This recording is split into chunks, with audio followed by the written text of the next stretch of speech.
Please share insights on the investment funds and options investors are exploring today.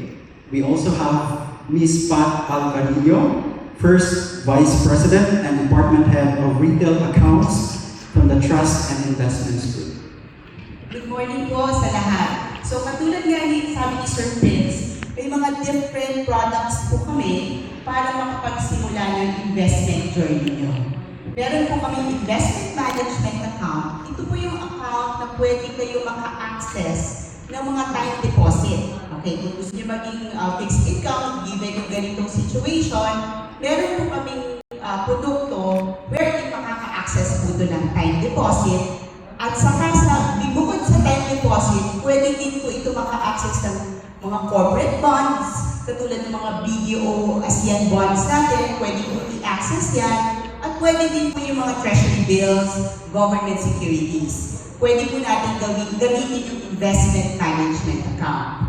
So aside from the investment management account, meron din po tayong unit investment trust fund. Dito po, katulad ng sabi ni Sir Prince kanina, yung easy investment plan. Kasi sa halagang 1,000, makakapagsimula na po kayo ng investment journey nyo. So pwede po kada buwan, kakaltas po yan sa account nyo, at automatic po ma-invest yan sa mga UITF namin. So depende po sa risk profile mo or objective mo, meron po kaming different UITFs na pwedeng paglagyan ng pera. Katulad ng Peso Money Market Fund, ito po yung may mga fixed income component lang siya, may time deposit din po. Meron din po tayong bond fund, puro naman po bonds ang hawak nito. At meron din po tayong equity fund, wherein pwede niyo po ma-access sa equity market po sa halagang 1,000 pesos. Okay po? Then meron din po tayong personal equity and retirement account. Ito po pwede rin po gamitin nyo para sa retirement nyo. Katulad din po ng EIP, kada buwan, pwede po kayong maghulog sa pera account nyo. Kasi po tax free po ito. Basta hawakan lang po natin yung fund for at least 5 years continuous contribution. Tapos pag hit nyo po ng 55 years old, pwede nyo na po siyang i-withdraw tax-free. So additional po ito pang retirement. Okay po? And please. So ito po lang yung mga different BDO UITF funds namin. So meron po kaming money market, peso at saka dollars po, bond fund, pareho rin peso and dollars, the multi-asset fund, which is peso multi-asset fund, and equity fund. Marami po kaming equity fund. So kung yung gusto pong mag-invest sa equity market, sa mga stocks, pwede niyo pong i-access yung stock market sa halagang 1,000 pesos. At meron pa pong bago.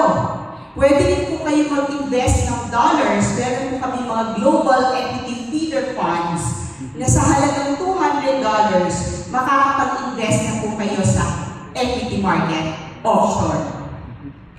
So, salamat po. Thank you, Ms. Pat, for your presentation. I just have a question related to your presentation, Ms. Pat.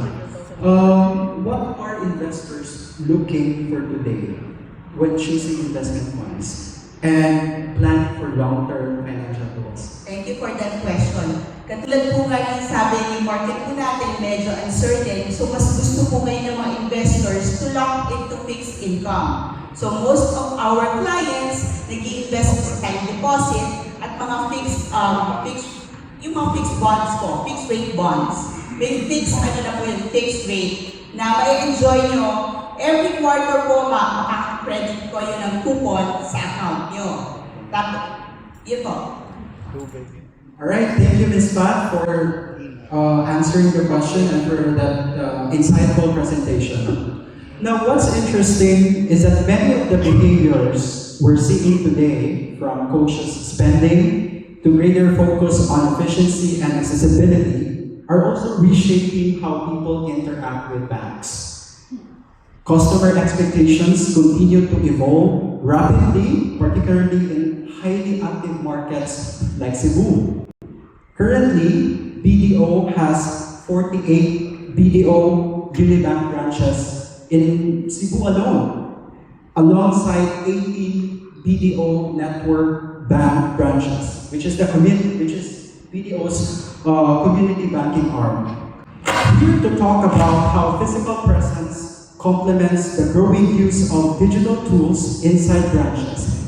It's Ms. Gail Christine Go, Vice President and Cebu 1 Area Head from BDO Unibank's Branch Banking Group. Let's give her a round of applause. Good morning, everyone. Okay. So we'll talk about how we try to make our banking easier with in-branch digital solutions. If you've been inside our branches, you will notice that we have a lot of digital machines lately. No? So the goal is to marry digital solutions inside physical branches to make banking easy, simple, and secure. When we go inside the branch, we have the services machine, we call it the SAM. It's easy because you don't need to fill up manual forms anymore. You just enter everything digitally, and then you just wait for your number to be called. Has anybody tried this in our branches? Yeah? Yeah, like Nazi sir. And if you actually don't have to wait to go to the branch to enter your transactions, you can go ahead before you go to the branch. You just go onto our website, it's bdo.com.ph. There's a book your visit, and you can enter your transactions already there. And you can schedule also your branch appointments. So kanang bisita, itong oras matus pa ko, alas 10 pa kumadto, the day before, you can enter your transactions, and then you choose your time. When you arrive, mauna ka observe. You don't need to wait. Yeah. And then just enter your transactions, and then on the website, then you save the QR digitally. When you get to the branch, you scan it, and you sit and wait. No? And also, we're also offering now online account opening. So you don't really need to go to the branch to open an account. No more manual paperwork. So you just go to our site, you enter everything, and then you can choose about what product you like. You can even apply for a credit card online. So if you are very busy, you don't have time to go out, you can do things from your computer or your mobile phone. And we also have this new machine. It's called our Universal Teller Machine. We just launched this recently. This machine allows you to deposit checks, deposit your cash, update your passbook, do withdrawals, and pay your bills without going to the teller. When you did your tour earlier, we had a host of machines outside the branch. This is something that you can do. So even if the branch is closed, you can still do your transactions. Okay, so what we are trying to do actually here is what we call a digital experience. We're trying to marry the physical and our digital tools to give you a more convenient experience. You bank the way you like it. No? So BDO continues to innovate digital service tools to improve your customer service experience. We incorporate these digital tools so it's easier for you to bank with us.